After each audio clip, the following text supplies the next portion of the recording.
മലയാളികൾക്ക് ഏറെ പരിചിതയായ നടിയാണ് ശ്വേതാ മേനോൻ.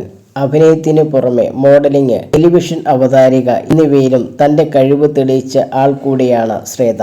1991 ജോമോൻ സംവിധാനം ചെയ്ത അനശ്വരം എന്ന മമ്മൂട്ടി ചിത്രത്തിലൂടെയാണ് ശ്വേത തന്റെ സിനിമാ കരിയർ ആരംഭിക്കുന്നത്. ആ സിനിമയിൽ മമ്മൂട്ടിയുടെ നായികയായിട്ടാണ് ശ്വേത എത്തിയത്. പിന്നീട് മലയാളത്തിന് പുറമെ തമിഴ്, തെലുങ്ക്, ഹിന്ദി ഭാഷകളിലും അഭിനയിച്ചു.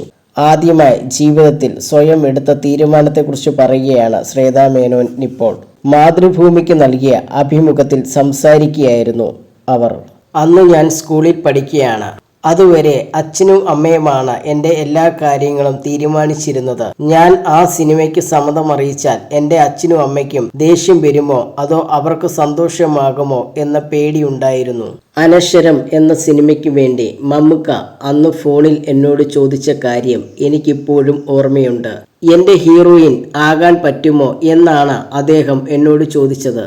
ആ സമയത്ത് ഞാൻ അച്ഛനെ ഒരു സെക്കൻഡ് നേരത്തേക്ക് നോക്കി. ഞാൻ സമ്മതം പറഞ്ഞാൽ അച്ഛൻ അടിക്കുമോ എന്ന് പേടിച്ചിരുന്നു. എന്നിട്ടും ആദ്യമായി ഞാൻ സ്വയം തീരുമാനമെടുത്തു. അത് പിന്നീട് എൻ്റെ കരിയറായി മാറുമെന്ന് ഞാൻ പ്രതീക്ഷിച്ചില്ല.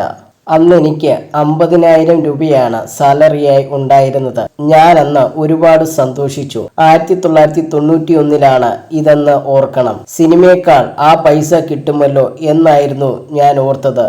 എന്നാൽ 4 സിനിമ കഴിഞ്ഞപ്പോൾ മിസ് ഇന്ത്യയായി. അതിനുശേഷമാണ് ഞാൻ സിനിമയെ സീരിയസ് ആയി കാണുന്നത്, ഒരു പ്രൊഫഷനായി തിരഞ്ഞെടുക്കുന്നത്. അപ്പോൾ മാത്രമാണ് ശ്വേതാ മേനോൻ പറഞ്ഞു.